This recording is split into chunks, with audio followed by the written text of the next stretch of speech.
Boa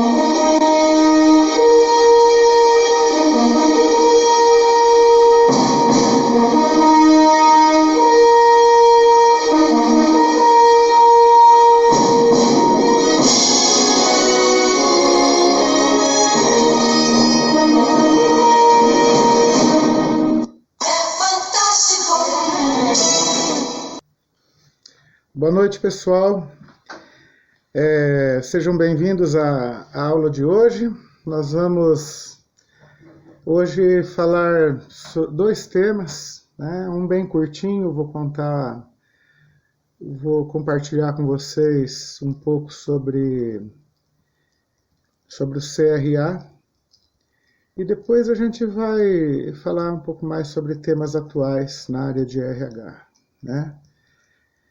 Por quê? Porque, segundo a nossa ementa, é importante a gente trabalhar a representação da categoria, né? E a importância do registro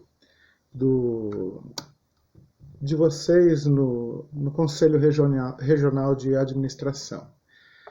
Mas por que Conselho Regional de Administração? Em 2016, eu tive a oportunidade de participar de uma semana de RH que nós promovemos dentro de uma instituição que eu era professor, e lá nós levamos um representante do Conselho Regional de Administração para conversar com os alunos do curso de RH sobre o conselho, né? Sobre a representatividade, sobre a afiliação. O Conselho Regional de Administração, ele representa os profissionais de RH, porque o RH é uma área da administração de empresas. Então, ficou a ele o dever de representar os profissionais de RH. Então, o CRA, ele é um órgão consultivo e orientador que fiscaliza o exercício da profissão de recursos humanos. Ele tem a função de defender os direitos dos administradores, dos tecnólogos em recursos humanos e garantir o cumprimento da legislação, né? Além de orientar os profissionais e as empresas quanto à regularização e realizar as atualizações no caso do descumprimento da legislação vigente. Eu creio que, quando a gente voltar dessa pandemia, é interessante a nossa instituição levar um representante do CRA, que tem em Bauru, né? Inclusive oferece serviços interessantes, com cursos online e tal, no site, né? No site do CRA, para uma palestra para vocês, né?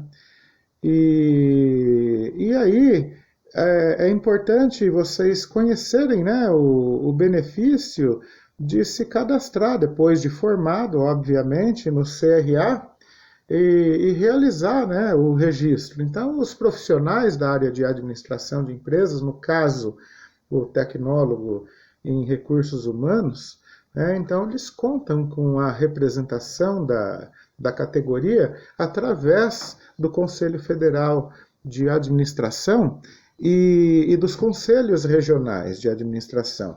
Então, para aqueles que estão no curso de administração, de tecnologia, em gestão de recursos humanos, né, podem haver algumas dúvidas quanto à associação, né? Então, obrigatoriamente, são registrados no CRA as empresas, escritórios, profissionais que explorem as atividades na área de administração de empresas e, no caso, de recursos humanos, né?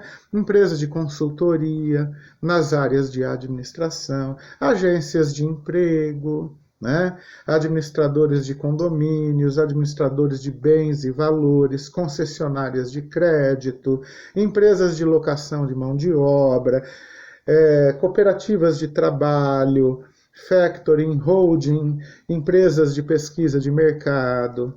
Então, os conselhos de administração, eles servem de apoio às instituições de ensino na escolha da matriz curricular nos cursos, né? Técnicos, tecnológicos e os bacharelados em administração, sendo exigidos que coordenadores destes cursos sejam formados em administração com registro no CRA da região correspondente, né? Então, o registro do profissional de administração no CRA tem a função de garantir que apenas os profissionais com certificados emitidos por instituições de ensino reconhecidas possam exercer atividades voltadas para a administração, né? No caso de vocês, para a área de RH. Né? Então, quais são os benefícios ao se registrar no CRA? Então, todo administrador, todo tecnólogo em gestão de recursos humanos deve estar registrado no CRA depois de formado, porque precisa estar habilitado, né, para exercer a profissão. Assim como um médico tem que estar registrado no CRM, o engenheiro no CREA. Então, a partir da resolução normativa CFA 419, de 1º de março de 2012, então tornou-se obrigatório que todos esses profissionais que eu disse para vocês, na área de administração de empresas, tenham registro no CRA, né? No CRA da sua região. Então, para assinar qualquer documento por ele produzido, né? E ao assinar, ele precisa usar administrador ou ADM, ou, no caso de vocês, né, gestor de recursos humanos. Então, se o profissional não tiver registro no CRA, ele não pode assinar nada, né? Então, poderá apenas trabalhar como RH, né? Sem assinar. Então, o CRA ele promove a ciência da administração de empresa, né? Onde valoriza a competência dos profissionais, né? E o desenvolvimento das empresas. Então, para isso, são pagos tributos anuais para o CFA, ou para o CRA, né, o Conselho Federal, ou o regional, né, com a finalidade de manter o órgão funcionando. Então, o que é preciso para tirar o registro no CRA depois de formado? Então, o profissional precisa procurar o CRA da sua região, e tem escritório deles em Bauru, né? Levar a documentação exigida e pagar a taxa de inscrição, que na época que eu assistia à palestra não era cara.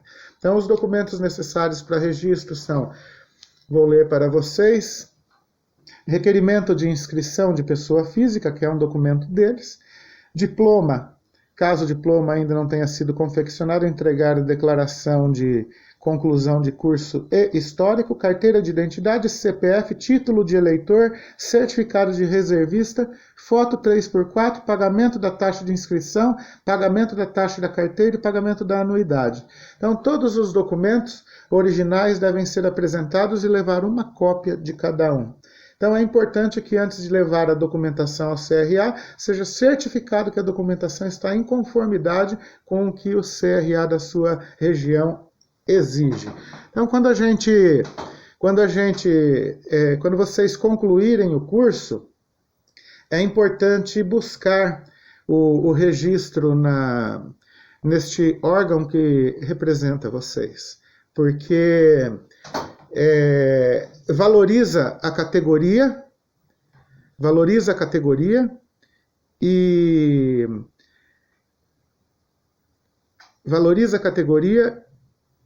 e vocês, acima de tudo, poderão assinar aquilo que vocês produzirem, certo?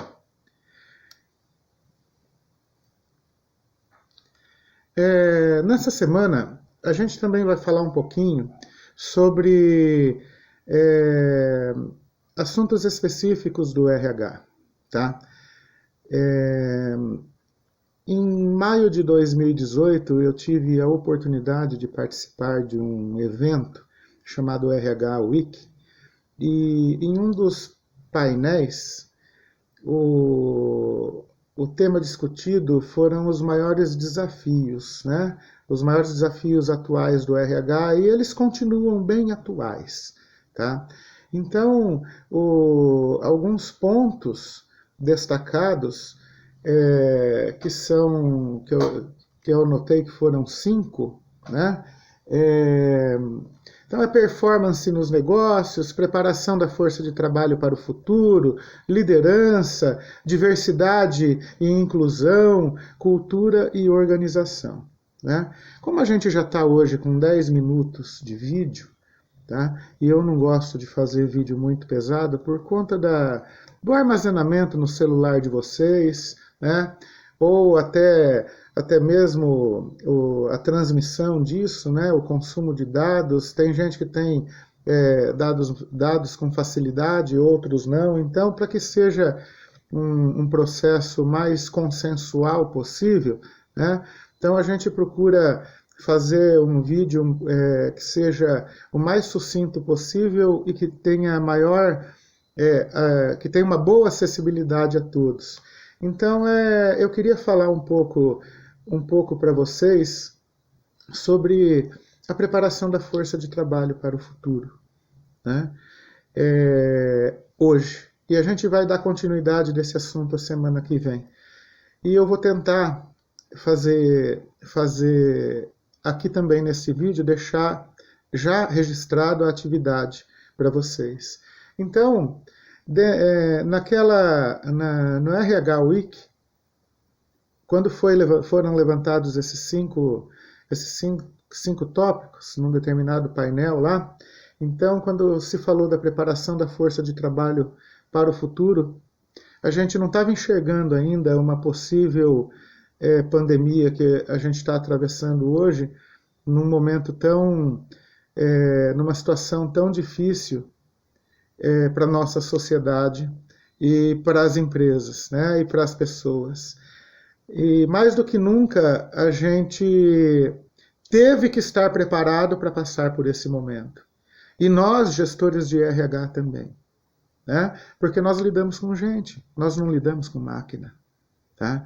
Então, a preparação da força de trabalho para passar por esse momento que a gente não sabia que iríamos passar até chegar nele, né? Foi quase que um elemento surpresa. Tanto é que houve até não sei se vocês ouvem rádio ou não, tem um astrólogo famoso, muito conhecido aqui da região, que vem sendo muito questionado pelas pessoas porque ele fez uma previsão de um ano muito leve e gostoso para todo mundo, e que 2020 iria ser bem melhor e muito leve e gostoso, e de repente ele se tornou tudo isso, né? Então ele errou na previsão dos astros, né? Então nem o astrólogo acertou na previsão dessa pandemia, né? Então, o RH ele tem a função de olhar para além do momento atual, né? Então, visando sempre o crescimento futuro da empresa. Ou seja, o RH ele tem que preparar a empresa para passar por tudo, né?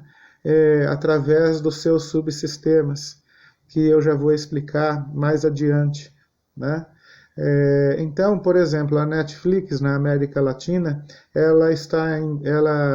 ela busca o desenvolvimento dos profissionais de cinema no Brasil e nos países ao nosso entorno, né, com o objetivo de criar cada vez mais conteúdos locais de qualidade, que atendam às nossas necessidades regionais, né, às nossas peculiaridades locais. No caso do Bradesco, por exemplo, outra necessidade, né, a de atuários, que é um tipo de especialista em matemática e estatística que faz falta na empresa, em que, em uma breve investigação, foi descoberto que são poucos os estudantes dessa área e que talvez seja interessante incentivar que mais jovens busquem essa carreira. Então, o RH ele tem que trabalhar sempre olhando adiante, né? Então, se você olhar para o subsistema de desenvolvimento de recursos humanos, a gente tem que desenvolver as pessoas, né? Fazer as pessoas crescerem. Então, a empresa existe também para, vamos lá, educar as pessoas no modo da sua cultura. Uma empresa que não tem cultura não é capaz de colocar as pessoas dentro daquilo que ela deseja ser, daquilo que ela deseja alcançar. E ela só consegue isso quando ela prepara a sua força de trabalho para o futuro. Então, de maneira muito sintética, eu quero dizer para vocês da importância que o RH tem na preparação da empresa para o futuro. No mês de janeiro de 2020, nós não imaginávamos que passaríamos o semestre inteiro longe um do outro. Quando eu entrei naquela quarta-feira para dar aula para vocês, eu fiquei motivado para voltar na quarta-feira seguinte e não voltei. Aliás, não voltei. Eu acho que eu não tive a segunda chance de vê-los, né? E a segunda chance foi aqui, remotamente. E talvez esse semestre passe e a gente continue aqui longe. E a gente faz votos que em agosto a gente possa nos reencontrar. E a nossa sorte é que a nossa empresa, a nossa instituição, estava, de certa forma, preparada ou com profissionais preparados para fazer isso remotamente. Para mesmo a gente estando longe, a gente conseguir vencer o desafio que a gente está vencendo, né? Então, percebam a importância das pessoas e a importância de como o engajamento delas dentro do propósito da empresa que elas estão faz o negócio acontecer. E quem tem essa missão? O RH. Eu acho que eu vou passar a tarefa por escrito, porque a gente já está quase com 20 minutos. Um abraço para vocês, boa semana e até quarta-feira que vem.